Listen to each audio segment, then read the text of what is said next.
education from kinder, elementary, and high school at the St. Paul College, San Miguel, now St. Paul University at San Miguel, Bulacan. So he had his pre-med course at the University of the East. His postgraduate studies is the Doctor of Medicine at Perpetual Health College of Medicine. And he had his postgraduate internship at the AFP of Armed Forces of the Philippines Medical Center. So he also took an advanced course, the Graduate Studies, Masters in Public Health at the Institute of Community and Family Health. So for this now, our current position is holding, he is the Provincial Health Officer 1 for Public Health. He is also my mentor. He is the Charter President of the Rotary Club of Metro San Miguel and a Board of Directors of the Red Cross Bulacan Chapter.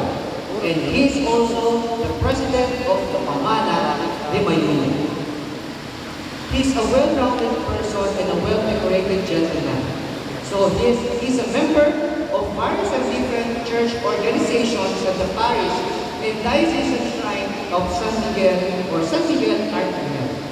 So he is the associate under the Association of Eucharistic Ministers of Holy Communion. He is my brother as a lay minister. Hermanidad del Santísimo Nombre del Niño Jesús, Friends of St. Anthony of Padua, World Apostolate of Fatima, and Confradia del Divino Rosas. But with all of this, he is a man of God and a man of service. It is my great pride and honor to present to you our guest speaker for today, Dr. Eddie Alani Texon.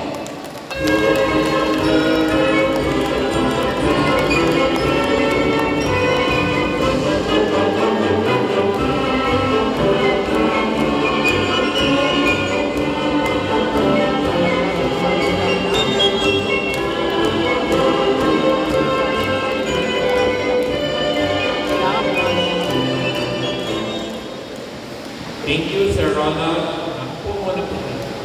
Thank you, Sir Ronald, for the kind and generous introduction.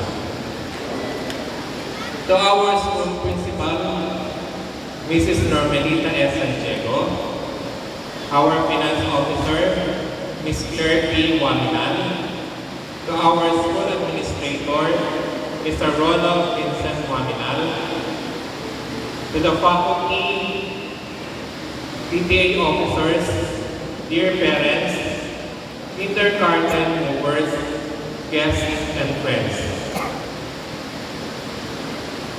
Greetings of peace and goodwill to everyone.